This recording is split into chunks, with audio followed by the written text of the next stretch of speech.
Nous sommes en patrouille avec la police de Caracas.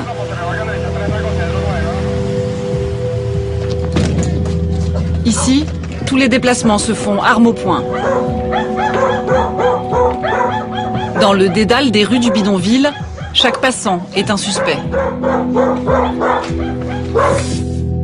Très vite, c'est le premier appel d'urgence de la soirée. Les policiers viennent d'apprendre qu'une fusillade a éclaté dans un autobus, tout près d'ici. Quand nous arrivons, les passagers du bus sont encore sur place.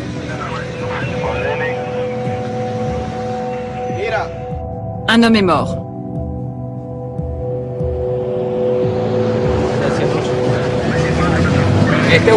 C'est la routine, c'est tous les jours. Et nous, on doit se taire parce qu'on nous dit que tout va bien, tout est parfait. La scène a duré quelques secondes. Une dizaine de coups de feu ont été échangés. Qu'est-ce qui s'est passé? Des mecs sont entrés pour nous voler. Et à un moment, l'un d'entre eux a couru vers le fond du bus. Il a commencé à frapper un homme. Il lui a crié « Baisse la tête, baisse la tête !» Après, je n'ai plus rien vu. J'ai juste entendu des tirs. Et ça arrive souvent? Tous les jours. C'est notre pain quotidien. La violence est devenue en quelques années un mode de vie pour les Vénézuéliens. Une réalité que la révolution socialiste tente de cacher comme une de ses faces les plus obscures. Dans ce pays, son visage s'affiche partout, sur des immeubles entiers. L'incarnation de la révolution, Hugo Chavez, aurait-il trahi un à un tous ses idéaux?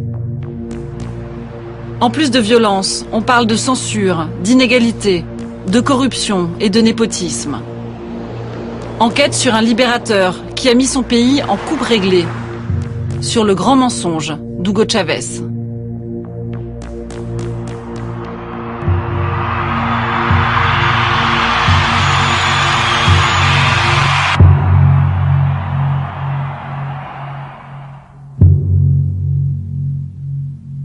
Quand nous arrivons à Caracas, au mois d'avril, nous sommes en pleine campagne électorale. Chavez! On t'aime, Chavez! Les partisans d'Hugo Chavez sont partout. Après 13 années de pouvoir, leur président vise un 3e mandat. Allez, mon commandant, On continue le combat. on va gagner et fêter ça ensemble. Le jour de notre arrivée, nous allons assister à une des rares apparitions d'Hugo Chavez, qu'il adore mettre en scène.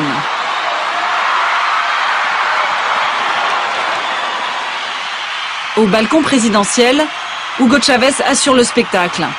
Il chante pour la foule les airs populaires de son pays. Hay un pedazo de mi alma, en cada punta de monte hay una copla grabada, en cada estero hay un verso y un pasaje en tus cañadas. ¡Que viva Chávez! ¡Que viva la revolución bolivariana! Le président en fait des tonnes pour montrer sa bonne santé. Car depuis plus d'1 an, Hugo Chavez est atteint d'un cancer. Grave, dit-on, même si personne n'en connaît les détails. Ce jour-là, il veut avant tout rassurer son peuple. C'est un droit pour moi. Dieu va me donner plus de vie pour que je continue à accomplir le mandat du Christ sur terre. Et ça marche. En tout cas, la foule y croit. Il va bien, il va très bien et Dieu va le guérir totalement parce que je l'aime. Je l'aime tellement. Mais la réalité est très loin de cette image-là. Chavez a fait 2 rechutes en moins d'1 an. Au moment où nous tournons, nous sommes à 6 mois de la présidentielle. Gravement malade, il reste candidat, envers et contre tout. C'est la marque du président, l'histoire d'un homme qui a toujours forcé le destin. 4 février 92. Son premier contact avec le pouvoir passe par les armes. Nous sommes 6 ans avant sa première élection. Chavez est un petit lieutenant-colonel, inconnu au Venezuela. Avec un groupe de militaires, il tente un putsch contre le président en place, élu démocratiquement. Après quelques heures de combat, l'armée loyaliste encercle les putschistes. Chavez accepte alors de se rendre, mais à une condition particulière. Il veut s'exprimer à la télévision. Dès le départ, son combat passe par les médias. Voilà, il n'y aura pas de questions, il va faire une déclaration, et puis il va s'en aller. Malheureusement pour l'instant, nous n'avons pas atteint les objectifs que nous nous étions fixés dans la capitale. Il est temps d'éviter un bain de sang, il est temps de réfléchir, des situations nouvelles vont venir, et le pays aura droit à un avenir meilleur. Pour l'instant, Hugo Chavez renonce au pouvoir. Mais sa déclaration est lourde de menaces et le rend célèbre dans tout le pays. Après 2 ans de prison, Hugo Chavez est gracié. 19 avril 1997, il crée son parti, le Mouvement pour la Ve République. Le militaire putschiste se transforme alors en homme politique. Son programme ? Santé et éducation gratuite. Nationalisation des industries clés. Nouvelle constitution, autour d'un président plus fort. Nous représentons l'espoir de tout un peuple, voilà pourquoi nous sommes si populaires. 6 décembre 1998, Hugo Chavez est élu président. Dans les rues de Caracas, il salue ses centaines de milliers de partisans. Il est le président le plus à gauche jamais élu, dans un pays traditionnellement tenu par les grands propriétaires terriens. Que c'est beau! Que le peuple du Venezuela est grand! Chavez va lancer ses premières réformes. La Ve République voit le jour, avec son lot de nationalisation et de réformes sociales. Une politique très à gauche, mais loin d'être révolutionnaire. Elle suffit pourtant à affoler l'opposition et les États-Unis. 11 avril 2002, nouveau tournant. Dans la rue, on tire près du palais présidentiel. Pro et anti-Chavez s'affrontent. L'opposition a lancé un coup d'État contre le président. L'armée trahit Chavez. À l'arrière de cette voiture, le président, emmené par ses anciens compagnons d'armes, pour être mis en prison. Nous avons demandé au président Hugo Chavez de renoncer au pouvoir. Les militaires nomment dans la foulée un nouveau président. L'opposition exulte. La Maison-Blanche à Washington reconnaît immédiatement le nouveau pouvoir. Mais le lendemain, le peuple sort dans la rue. Spontanément, des milliers de personnes se dirigent vers le palais présidentiel pour réclamer leur leader. Rendez-nous Chavez, nous ne voulons pas de nouvelle dictature. 13 avril 2002, l'armée fait marche arrière et le libère. Le peuple a rendu sa place à Chavez. Mais l'événement le change totalement.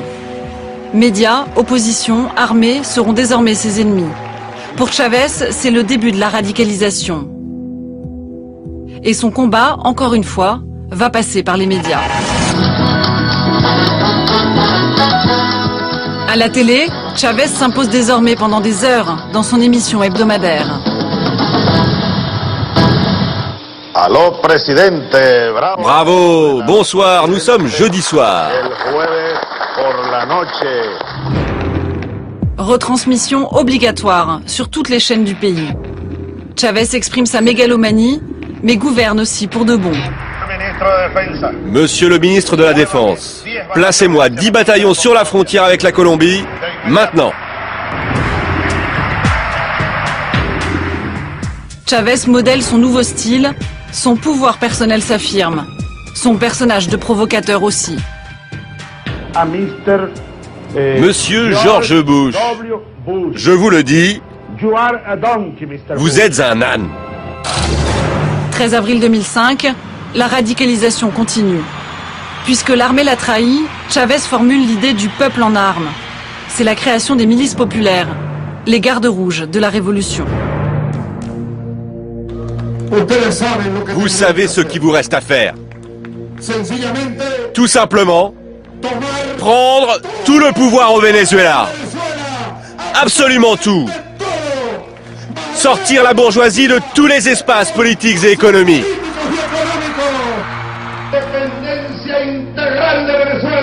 Des milliers de civils en uniforme sont armés pour défendre la révolution.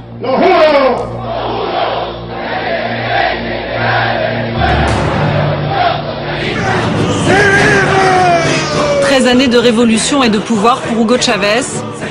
Pour la population, 13 années de violence croissante. Le pays serait devenu le plus meurtrier de toute l'Amérique latine. Mais curieusement, il n'existe ici aucune statistique officielle des homicides. Nous voulons savoir comment se manifeste cette violence.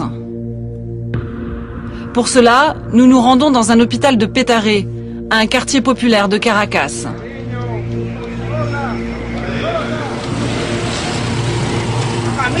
Un brancard, vite, un brancard! Dans les bras de son père, Jesus, 24 ans. Aide-moi à le porter!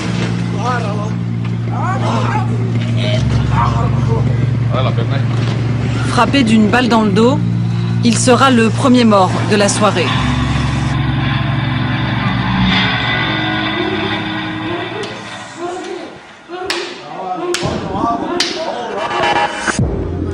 Dans cet hôpital, toutes les nuits se ressemblent. À partir de minuit, plus de malades, mais uniquement des blessés par balle. Le grand ballet des victimes de la violence commence. Ils ont volé ma moto sur l'autoroute. La plupart des blessés sont amenés en voiture par des proches, car les ambulances, elles, ne s'aventurent que rarement dans les quartiers la nuit. Dans l'entrée, de lourdes grilles pour empêcher les meurtriers de venir achever les blessés. Mais je suis son frère, putain! Ici, les médecins opèrent à tour de bras. Sans moyens, ils sont démunis et blasés. C'est de la médecine de guerre en fait. On soigne des blessés par balle, sans aucun moyen, sans rien. Et pourtant on y arrive. C'est ça la médecine de guerre.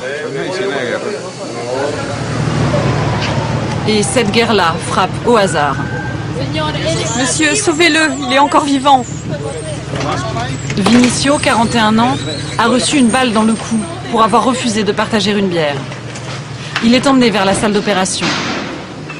Mais sa famille n'attendra que quelques minutes.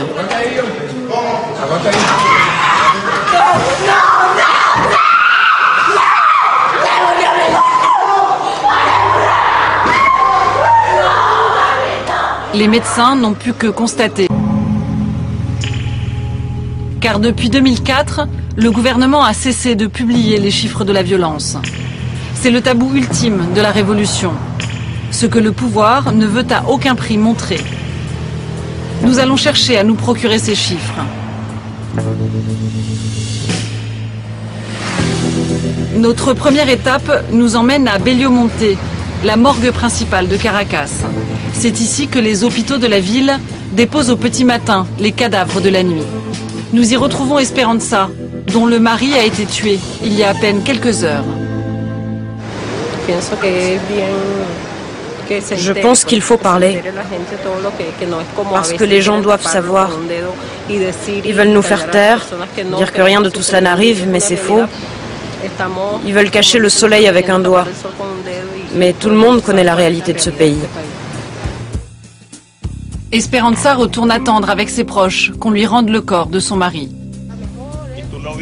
Pendant ce temps, autour de la morgue, les journalistes locaux commencent à arriver. Puisque le pouvoir ne publie plus les bilans des homicides, ils viennent ici tous les jours, directement à la source, compter les morts de la nuit. Ils dressent ainsi leurs propres statistiques. C'était le deuxième des trois frères. Et pourquoi ils l'ont tué? Pour sa moto? Je ne sais pas. Ce jour-là, les journalistes recenseront 17 morts par balle, pour une seule nuit à Caracas. Un décompte artisanal que nous voulons vérifier. L'intérieur de la morgue est désormais interdit à la presse. L'entrée est gardée par des militaires. À l'accueil, avant l'ordre de Chavez, nous disent les journalistes, un registre consignait les morts de la nuit. En caméra discrète, nous rentrons dans la morgue et demandons à connaître les chiffres des homicides. Bon, le chef me dit qu'il ne vous répondra pas, que pour toutes les questions, il faut aller à la direction de la police. Ici, je n'aurai rien. On m'a dit qu'avant 2004, on pouvait savoir. Qui t'a dit ça? Tous les journalistes, ceux qui ne peuvent pas rentrer. Ce sont les ordres. D'en haut. D'en haut? Écoute, va donc à la direction de la police, ils vont te répondre. La direction de la police dépend directement du ministère de l'Intérieur. C'est donc elle qui devrait centraliser les statistiques du pays. Sur place, nous rencontrons la responsable de la presse. Elle semble surprise de notre demande. Mais la presse n'a pas été convoquée aujourd'hui, il n'y a pas eu de convocation ni rien de tout ça. Pourquoi? Parce que les journalistes ne viennent que quand ils sont convoqués? Bien sûr. On m'a dit qu'avant ici, il y avait une salle de presse et qu'ils publiaient des chiffres. Avant? Mais c'était il y a des années. Ministère, police, justice, aucune institution ne nous donnera finalement ces chiffres de la violence. Notre enquête continue. Nous voulons à présent comprendre pourquoi le pouvoir s'acharne à occulter ces faits. Comment le gouvernement justifie-t-il le déni d'une des réalités les plus importantes du pays? Diosdado Cabello est le bras droit d'Hugo Chávez. Patron de l'Assemblée nationale, c'est lui qui exerce le pouvoir quand le président se fait soigner pour son cancer. Comme tous les membres du gouvernement, Diosdado Cabello a refusé toutes nos demandes d'interview. Mais il donne de temps à autre une conférence de presse dans un local du parti. Nous avons la chance d'accueillir Diosdado Cabello, président de l'Assemblée nationale. Ce jour-là, Diosdado Cabello commente les sondages du parti, favorables au président Chávez. Le pouvoir voit la presse internationale comme un adversaire politique qui cherche à le détruire. Face à nos questions, Diosdado Cabello va botter en touche. Je suis journaliste pour Canal+. Comment expliquez-vous l'augmentation de la violence au Venezuela et pourquoi vous ne publiez pas les statistiques? La violence n'existe pas que dans ce pays, vous savez. Oui, mais pourquoi est-ce qu'elle a augmenté ici? C'est un problème structurel. C'est lié au trafic d'armes partout dans le monde. Et qui sont les pays qui produisent les armes? Les pays les plus développés. Mais les statistiques des homicides, pourquoi je ne peux pas les avoir? Les chiffres, ce ne sont que des chiffres. Vous savez, une fois un journal s'est permis de publier des chiffres et des listes. Et ça a fait beaucoup de peine aux familles. Ça a créé de la douleur pour les frères, les pères, les mères. Alors on nous parle de la liberté d'expression. Mais à quel prix cette liberté d'expression? Le pouvoir refuse de nous répondre sur le thème de l'insécurité.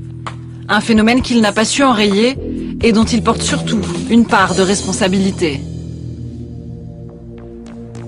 Pour connaître les chiffres de la violence, nous devrons nous contenter des estimations établies par des journalistes.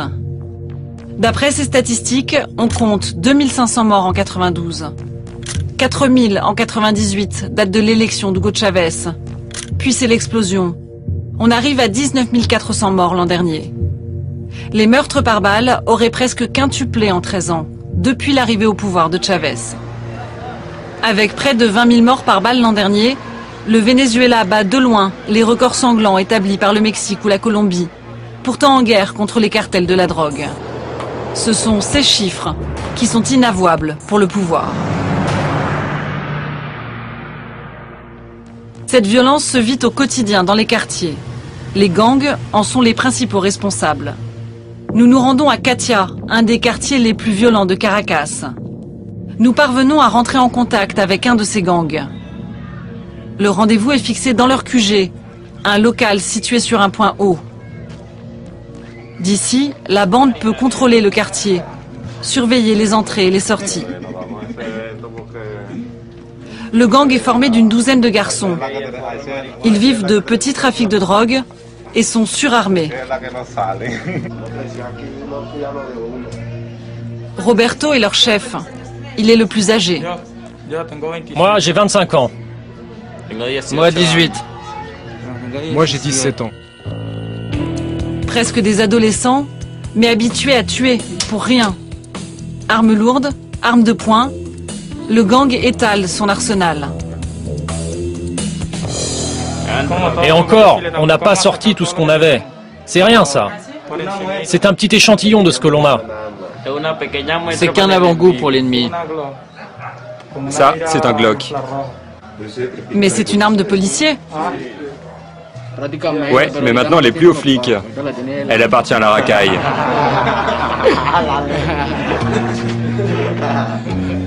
Ici, les armes ne coûtent rien et peuvent se trouver en moins d'1 heure.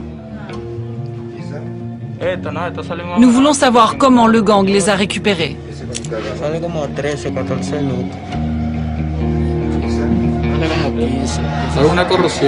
Tout ça, c'est la corruption. Si les autorités n'étaient pas si corrompues, on n'aurait pas ces armes dans les mains. Vous avez des armes qui viennent de l'armée? Ouais, bien sûr, ça vient d'eux.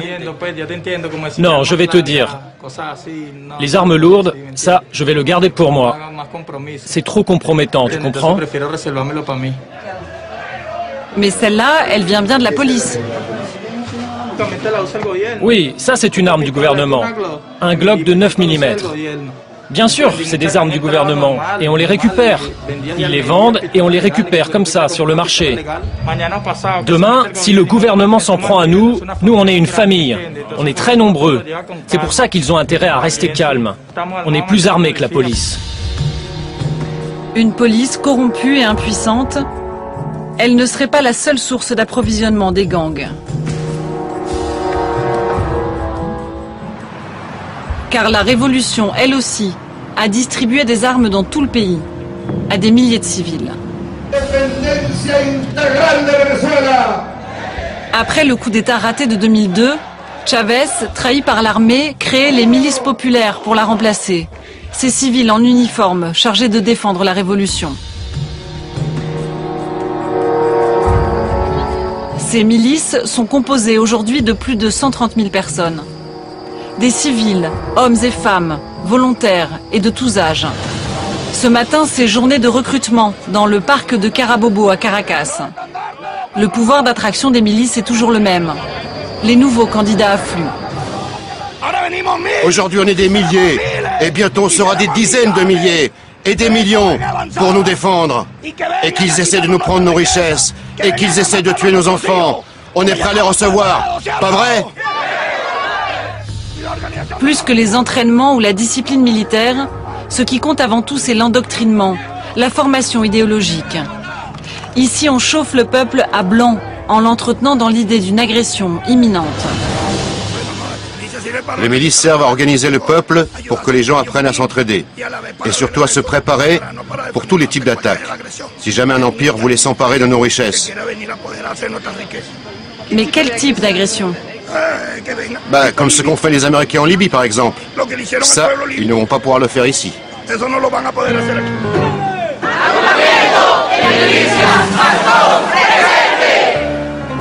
Après le recrutement, c'est l'heure de la grande parade dans les rues de Caracas. La ville est envahie par une masse impressionnante.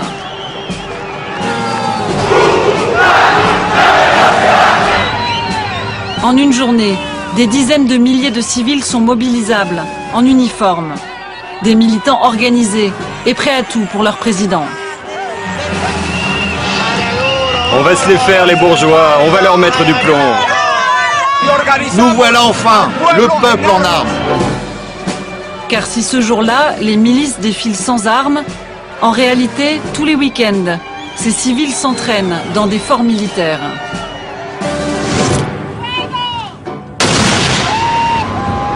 Ces images sont les seules qui existent de ces entraînements. On y voit comment des civils apprennent à utiliser des lance-roquettes et à tirer à la mitraillette. Sur ce sujet encore, l'information est très contrôlée. Elles ont été tournées sous la vigilance étroite du ministère de l'Information et sont utilisées à des fins de propagande sur les sites de recrutement des milices. Rocio San Miguel travaille dans une organisation de contrôle des armes à Caracas. Menacée de mort à plusieurs reprises, elle enquête sur ces milices depuis leur création. Pour elle, l'existence de cette armée parallèle porte sa part de responsabilité dans la violence, car les armes sont passées des mains des militaires à celles des civils. Normalement, le contrôle des armes appartient aux militaires, aux forces armées. Comment un petit pays de 29 millions d'habitants peut avoir autant d'armes en libre circulation, non contrôlées? C'est parce que le gouvernement a décidé à ce moment-là de créer un nouveau corps armé. Des milices qui sont en marge de la loi.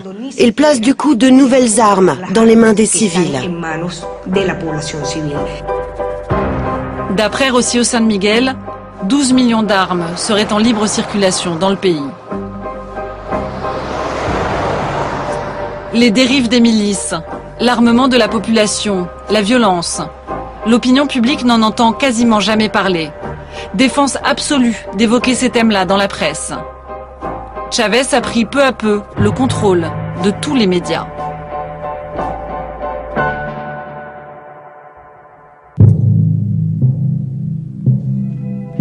Barricadés, encerclés par des barbelés, une seule chaîne résiste encore aujourd'hui. Nous sommes à Globovision, la dernière télé d'opposition du pays. Accusée d'avoir soutenu le coup d'État de 2002, les autres chaînes privées ont été fermées ou se sont soumises au pouvoir. Globovision n'a survécu que parce que sa licence va jusqu'à 2013. Elle a 8 procès en cours avec le gouvernement. Et c'est sur le terrain que son travail est le plus difficile. Conférence de rédaction du matin. Les journalistes regardent une de leurs équipes à la télévision qui couvre une mutinerie dans une prison de Caracas. Une fusillade éclate.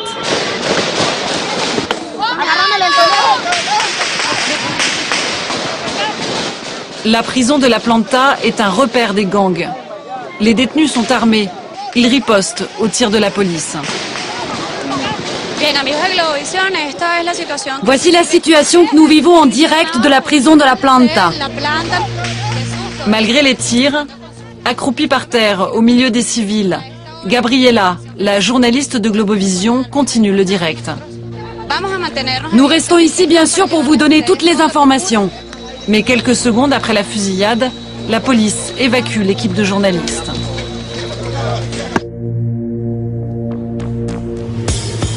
Nous décidons de nous rendre sur les lieux de la mutinerie. Le temps que nous arrivions, la situation a encore dérapé. Une deuxième fusillade a détruit le camion de diffusion de Globovision, qui permet d'émettre ces images. Gabriela a été refoulée derrière un cordon de sécurité. Elle continue ses directs avec les moyens du bord. Je vais le faire par téléphone.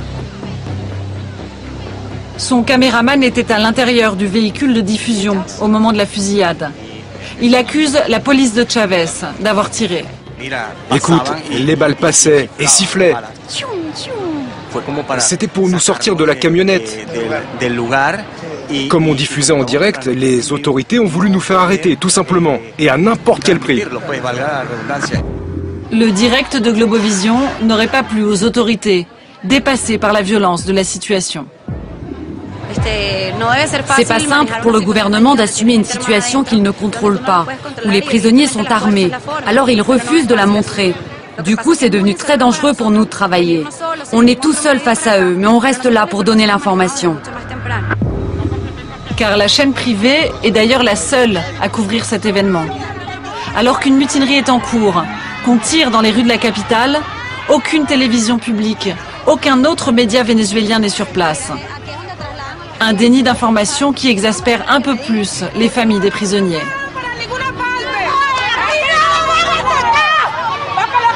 Globovision est la seule à dire la vérité. Les autres chaînes ne sont pas là. C'est vrai. Globovision est tout seul depuis ce matin quand ils ont commencé à tirer. Alors du coup, on tire sur leur véhicule et on leur crève les pneus. Pourquoi? Parce qu'on n'a pas le droit de dire ce qui se passe. Mais c'est ça la réalité de ce pays.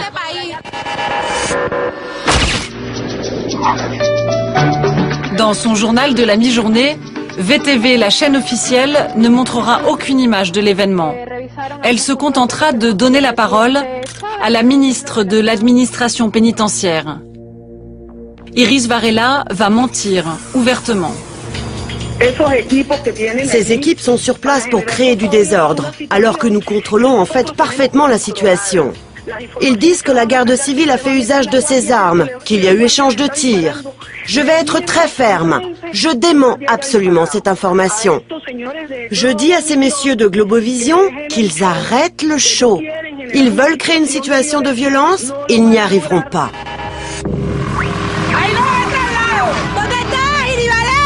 Où es-tu, Iris Varela? Où es-tu? Viens ici, viens. Montre-nous ton visage. Où es-tu? C'est une révolte, putain. On est en train de nous tuer. Où es-tu? Privée de moyens de diffusion, l'équipe de Globovision finira par partir. Au pays de Chavez, quand les faits déplaisent aux autorités, on n'en parle pas. La réalité, il ne restera que les prisonniers pour la dire. Juste après l'interview de la ministre, ils ont écrit sur les murs de la prison: Iris Varela ment, nous avons 8 blessés et 4 morts. Cette violence, omniprésente au Venezuela, ne nuit pourtant pas à l'image du président. La raison de cette popularité exceptionnelle? Éducation gratuite, santé pour tous, Chavez a mis en place une politique sociale sans précédent. Elle est financée par le pétrole. La réalité est encore peu connue, mais cette année, pour la première fois, les réserves de brut du Venezuela ont dépassé celles de l'Arabie Saoudite. Le pays concentre la plus grande réserve d'hydrocarbures de la planète. Le Venezuela est aujourd'hui le 5e exportateur de pétrole du monde. Le siège de PDVSA à Caracas, l'entreprise publique pétrolière. C'est elle qui récupère l'argent du pétrole. Avec l'envolée du prix du baril, cela représente une richesse inouïe, plusieurs millions de dollars quotidiens. D'après la loi, cette manne pétrolière ne doit être utilisée que pour des programmes sociaux, destinés au peuple. C'est le nouveau slogan de PDVSA. Aujourd'hui, le pétrole est à tous. Et le peuple en profite, effectivement. Premier cadeau du président, ici, le plein d'essence est quasiment gratuit. 60 litres coûtent moins de 6 bolivars, soit environ 50 centimes d'euros. 5 bolivars 50, ça coûte rien. L'eau coûte plus cher. 1 litre d'eau minérale, c'est plus cher. C'est la moins chère de la planète. Ça, c'est grâce à la révolution. C'est grâce à Chavez. Le commandant nous donne tout. Mais le pétrole sert surtout à financer les œuvres sociales du chavisme. Ici, on les appelle les missions. Dans tout le pays, elles ont changé concrètement la vie de plusieurs millions de démunis. C'est une des grandes fiertés du régime qu'on nous laisse facilement filmer. Dans le quartier de Katia, voici une de ces missions, comme le gouvernement en a créé par milliers dans tous les bidonvilles du pays. Un ensemble flambant neuf. Ici, tout est gratuit. La santé est une des réussites les plus concrètes de ces missions. Dans les cliniques populaires, les habitants venus des quartiers ne payent rien. On va te donner ça à la pharmacie, ok? C'est pour la douleur? Un changement radical pour des populations exclues du système pendant des décennies. Avant, on n'avait pas un seul médecin, aucune des cliniques que le président Chavez, grâce à Dieu, nous a données. Quand il y avait une urgence, on n'avait même pas de quoi se payer le bus qui nous emmènerait à l'hôpital. Alors que maintenant, tout est à 50 mètres de la maison. Une santé gratuite et à portée de main. Mais tous ces dons ont une contrepartie, la soumission à la propagande. Nous la découvrons dans cette autre mission, juste à côté. Des cours du soir pour adultes. Vous croyez que si on n'avait pas la révolution, on aurait tout ce qu'on a là? Vous croyez que sans la révolution, on aurait la nourriture bon marché? Très bien. Petit rappel des bienfaits de la révolution pour commencer le cours d'économie. Le thème de la leçon du soir, les qualités du bon patron socialiste. Pourquoi un patron socialiste doit-il être impliqué dans la vie politique? Parce qu'on est très différent des entreprises capitalistes. Les entreprises socialistes pensent à tous, alors que les capitalistes pensent juste à ramasser tout pour eux. Les participants de la mission sont ravis. Pour eux, il ne s'agit pas d'endoctrinement, mais de réveil politique. Avant, ils ne voulaient pas qu'on s'intéresse à la politique pour pouvoir mieux nous dominer. Parce qu'à l'époque, on ne savait rien. On ne savait même pas combien coûtait un baril de pétrole. On ne savait rien. Le peuple connaît aujourd'hui le prix du baril de pétrole. Et il en bénéficie effectivement grâce à ses nombreuses missions. Mais nous allons découvrir que le pétrole ne profite pas qu'au peuple. Une grande partie de l'argent est détournée à d'autres fins par le pouvoir. La manne pétrolière doit normalement aller à des œuvres sociales. C'est écrit noir sur blanc dans la loi. L'argent du pétrole va dans un fonds placé sous la seule autorité de Chávez. Il doit servir au financement des grandes missions, à des projets d'infrastructure, de santé, d'éducation. Seulement, il y a aussi ces deux mots, entre autres. C'est dans cette « entre autres » que tout se joue. Le pouvoir ne révèle jamais comment l'argent de ce fonds est redistribué. Mais nous nous sommes procuré un document confidentiel qui n'aurait jamais dû sortir du ministère des Finances. Ce bilan décrit dans le détail la répartition de l'argent du pétrole pour l'année 2010. Le budget total, faramineux. Okay, so we know the couple left the museum in a new grey Mercedes. So, 6:30 a.m., a A-class is parked a few meters outside the front door. Oh, it's the couple and their accomplices. So it's a B-class, parked out front, same thing. They come out with accomplices. Okay, but one of the witnesses said that the car was definitely a coupe. So a coupe it is. Hold on. Aren't we forgetting something here? What? The pieces of art? He's right. So, 6:30 a.m., they all come out. Now they've got big bags. They must have needed a really big car. It's the shooting break. Unless...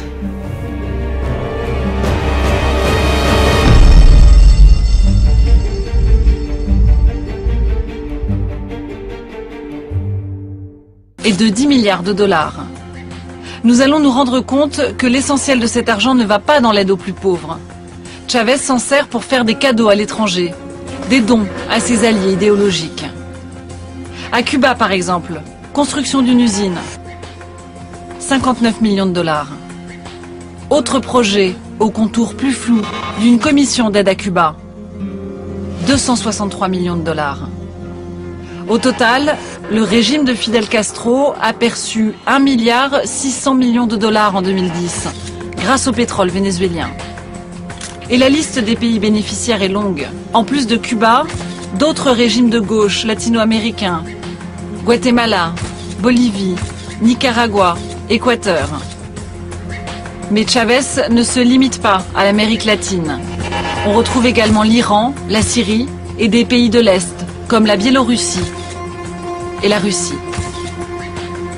D'après nos calculs, sur cette année, plus d'un tiers des dépenses de l'argent du pétrole ont été versées à l'étranger, et non à l'aide aux plus démunis, comme le prévoit la loi. La diplomatie du pétrole a permis au président vénézuélien de s'imposer en acteur incontournable sur la scène internationale. C'est un coup d'éclat à l'ONU, le 20 septembre 2006, qui le lance dans cette voie-là. Ce jour-là, Chávez prend la parole au lendemain d'un discours de George Bush, à la tribune même où le président américain a parlé. Hier, le diable est passé par ici. Sur ce lieu même, ça sent encore le souffle. L'Amérique, grand Satan, la voie est tracée. Ceux qui sont contre les États-Unis sont désormais ses amis. Quand il a reçu les dictateurs les plus sulfureux de la planète, Bachar el-Assad, le président syrien, Kadhafi, ex-dictateur de la Libye, il ne s'agissait pas que de réelle politique, mais de vraies alliances idéologiques. Son plus grand ami est devenu au fil des années le président iranien Mahmoud Ahmadinejad. L'homme qui veut rayer Israël de la carte est venu 11 fois depuis 2005 au Venezuela. Tu es le frère du peuple vénézuélien. Je t'apporte toute l'amitié du peuple iranien. L'occasion de grandes déclarations d'amitié, mais surtout d'accords bien concrets. En tout, Caracas et Téhéran ont signé des centaines de contrats. Construction d'immeubles, usines de ciment, d'automobiles. Dans le pays, on retrouve partout de ces entreprises irano-vénézuéliennes. Réalisées en socialisme, dit leur slogan. Cette amitié inquiète les États-Unis, qui n'apprécient pas de voir l'Iran, leur ennemi historique, s'implanter si près de leur territoire. Le 23 janvier 2009, ce télégramme est envoyé à toutes les ambassades latino-américaines par Hillary Clinton, secrétaire d'État des États-Unis. Elle constate le rapprochement irano-vénézuélien et pose cette question cruciale. Téhéran a-t-il l'intention d'utiliser la région comme base arrière pour de potentielles attaques terroristes? Les inquiétudes les plus vives concernent une éventuelle présence du Hezbollah, l'organisation politique et militaire financée par l'Iran. Des individus liés au Hezbollah voient probablement le Venezuela comme un abri, où ils peuvent collecter des fonds et mener leurs activités sans être inquiétés. Le Hezbollah, ou Parti de Dieu, basé au Liban, financé par Téhéran, classé comme organisation terroriste par les États-Unis. Au Venezuela, des responsables financiers de l'organisation seraient présents pour récolter des fonds auprès de la communauté libanaise. Un doute relayé par le département du Trésor américain. En 2008, il gèle les avoirs de 4 d'entre eux, dont il diffuse les noms. Parmi eux, celui de Fouazi Canaan. Il est décrit comme un militant du Hezbollah et un important collecteur de fonds pour l'organisation. Une adresse est diffusée. Fouazi Canaan aurait une agence de voyage à Caracas. Nous nous rendons sur place, mais l'agence a fermé.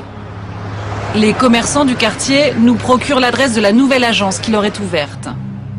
Altamira, dans les quartiers chics de Caracas, nous attendons celui que les États-Unis présentent comme l'un des plus importants collecteurs de fonds du Hezbollah de la région. Nous allons nous présenter comme des journalistes, mais sans dire que nous filmons. Fouazi Canaan va démentir tout lien avec le Hezbollah, tout en prenant la défense de l'organisation. J'ai vu que votre nom a été cité dans un rapport du Trésor américain. Mais c'est un mensonge, ce sont des menteurs. Alors pourquoi votre nom apparaît? Non, ça, ce sont les Américains qui le disent. Mais ce sont eux les terroristes. Ils tuent des gens en Irak, en Afghanistan, partout. Ce sont eux les terroristes. Le Hezbollah défend son pays. Je ne les défends pas, mais je suis libanais. Je dois dire la vérité, le Hezbollah, c'est un parti libanais qui aide son peuple. Mais surtout, nous apprenons qu'après diffusion du rapport américain, aucune enquête n'a été menée. Fouazi Canaan n'a jamais été inquiété par le pouvoir. Au contraire, il serait même protégé. Le ministre des Affaires étrangères vénézuélien m'a appelé. Oui, le ministre en personne a pris son téléphone pour me dire directement « Ne vous inquiétez pas, il n'y a rien. Tout ça, c'est juste de la propagande contre Chavez. » Chavez, protecteur du Hezbollah, financier de tous les anti-américains, le pouvoir et le pétrole du président lui ont servi à se construire une image de héros anti-impérialiste. Mais d'après l'opposition, ce révolutionnaire, dans sa générosité, n'a pas oublié sa famille. En 13 ans de pouvoir, Hugo Chavez aurait fait la fortune de son clan. Pour le vérifier, nous décidons de nous rendre dans l'état de Barinas, le fief de Chavez, que sa famille n'a jamais quitté.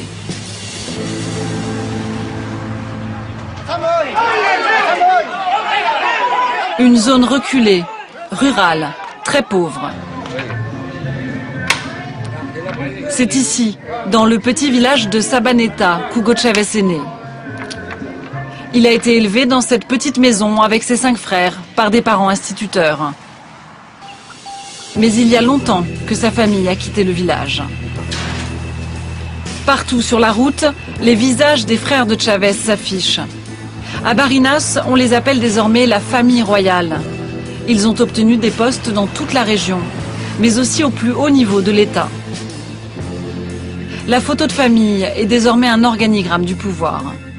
Autour d'Hugo Chavez, le patriarche, Hugo Père, gouverneur de Barinas pendant 10 ans. Aníbal, maire de la ville natale des Chavez. Argenis a été secrétaire d'État, vice-ministre de l'énergie. Adélis est vice-présidente de Sofitasa, une des principales banques du Venezuela. Narciso, ambassadeur. Adán, ex-ministre de l'Éducation, actuel gouverneur de la région. 6 frères au pouvoir, autour d'Elena, la mère, la véritable chef du clan, d'après la population. L'opposition accuse la famille de Chavez d'avoir fait fortune grâce au président. Pire, les proches du héros de la Révolution se seraient transformés en immenses propriétaires terriens. Un seul homme dans la région a osé dénoncer cela. Wilmer Asuaje est un ex-chaviste. Il a été élu sous les couleurs du président. Mais il a quitté le parti quand il a vu les Chavez s'enrichir en quelques années. Il n'y a aucun doute. Ils sont aujourd'hui les plus riches de Barinas. Et pire, ce sont des propriétaires terriens, eux qui les ont tant critiqués. Wilmer Asuaje veut nous montrer que le clan possède aujourd'hui quasiment toute la région. Eux qui n'avaient rien quand Chavez a été élu, ont acquis en 13 ans des milliers d'hectares. Il nous emmène devant une première finca, ces domaines immenses hérités de la colonisation espagnole. Voilà, la Malagueña. D'ici jusque là-bas, tout est à eux. Wilmer Asuaje nous explique le système. Pour camoufler leur fortune, les Chavez n'achètent jamais les terres en leur nom. Ils utilisent des hommes de paille, des prête-noms. Celle-là est au nom de Nestor Izarra. C'est un de leurs employés. Il leur prépare à manger. Les Chavez l'ont mis à son nom. Ça représente des milliers d'hectares avec le meilleur bétail de toute la région. Jamais quelqu'un d'aussi pauvre n'aurait pu acheter du jour au lendemain une propriété comme ça. Nous avons récupéré l'acte de vente de la propriété. Son prix, 800 millions de bolivars, soit 150 millions d'euros, effectivement payé par Nestor Izarra, employé des Chavez. Une somme impossible à trouver pour un simple cuisinier. Et quand on leur demande, les voisins savent bien qui sont les vrais propriétaires de la Malagueña. Elle est où la finca des Chavez? Celle-là? C'est bien la Malagueña? Vous allez voir le portail, il y a un petit panneau, c'est écrit propriété de la Malagueña. Et après, tout est à eux. Wilmer Asuaje va nous emmener devant d'autres propriétés. Tout ce que l'on voit depuis qu'on roule sur ma gauche, tout ça est aux Chavez, tout ça. Et c'est facile à reconnaître, parce que pour aller chez eux, la route est goudronnée. Une à une, devant des fincas dont aucune n'est à leur nom. Les gens du pays nous indiquent les propriétés des Chavez. Celle-là est au nom de leur nounou. Elle est où la finca des Chavez? Et celle du frère Narciso? C'est l'autre, à côté? Merci. Au total, les Chavez posséderaient 17 fincas, un territoire équivalent à la moitié de la Martinique. Comment une simple famille d'instituteurs s'est transformée en propriétaire de plusieurs dizaines de milliers d'hectares? Wilmer Asuaje a déposé plusieurs plaintes pour népotisme et enrichissement illégal. Aucune d'entre elles n'a pour l'instant abouti. À l'image du président, la famille de Chavez ne se montre que rarement et ne répond jamais à la presse. Mais ce jour-là, nous apprenons qu'un événement est organisé pour la fête des mères.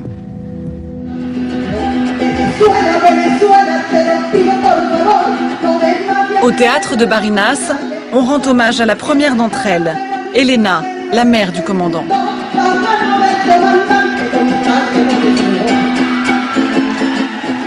Elena est assise au premier rang.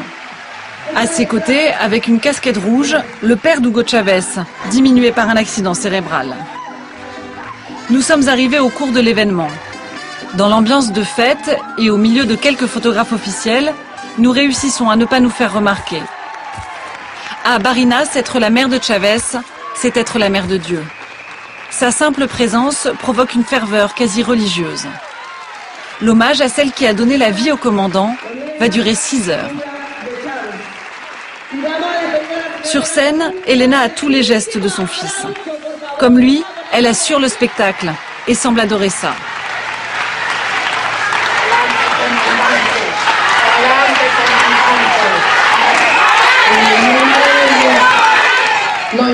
Ça n'est pas important d'être la mère du président. Je suis un être humain comme tout le monde, comme toi, comme toi. J'ai donné vie à mon fils et je vous l'ai donné à vous et à la patrie, pour que vous le preniez.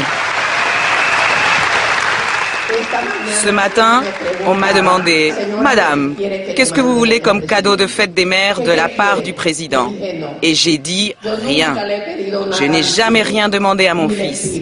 Dites-lui juste qu'il vienne à la maison manger avec moi. Et ce sera mon plus beau cadeau. » Après son discours, Elena quitte la salle. Nous l'attendons à la sortie du théâtre. Vous avez dit dans votre discours qu'Hugo Chavez ne vous a jamais fait de cadeau. Non, il m'a fait quelques cadeaux, mais je ne lui ai jamais rien demandé. Mais oui, il m'a offert quelques cadeaux, des boucles d'oreilles en or, une orchidée en or. Votre famille à Barinas s'est enrichie depuis qu'Hugo Chavez est au pouvoir? Non, Seigneur, non, Dieu nous en protège, nous n'avons aucune richesse. On nous a dit que vous aviez 17 fincas dans la région. Non, non, ils disent aussi que j'ai des maisons à Miami. Non, mais tout est faux, ce sont des rats et nous ne sommes pas des rats. Nous croyons dans le peuple, nous sommes le peuple. Et nous aimons le peuple, et le peuple nous aime, grâce à Dieu et à la Vierge. Allez, merci ma chérie, Dieu te bénisse, merci. Elena Chavez met fin à l'interview, refusant de reconnaître jusqu'à la possession d'une seule finca. Mais après quelques photos, c'est elle qui veut ajouter quelque chose, pour nous quitter sur une jolie phrase. Nous sommes riches, mais d'amour, parce que le peuple nous donne beaucoup d'amour. Voilà notre seule richesse, l'amour. L'amour du peuple, leitmotiv du pouvoir chaviste. Malgré la violence, la censure, l'enrichissement personnel, jamais Hugo Chavez n'a perdu de sa popularité. C'est le tour de magie du personnage. Le grand mensonge d'Hugo Chavez fait toujours rêver le peuple du Venezuela.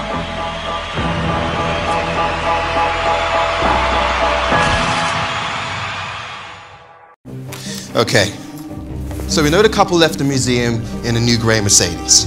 So, 6:30 a.m., a A-class is parked a few meters outside the front door. Oh, it's the couple and their accomplices. So it's a B-class, parked out front, same thing. They come out with accomplices. Okay, but one of the witnesses said that the car was definitely a coupe. So a coupe it is. Hold on. Aren't we forgetting something here? What? The pieces of art? He's right. So, 6:30 a.m., they all come out. Now they've got big bags. They must have needed a really big car. It's the shooting break. Unless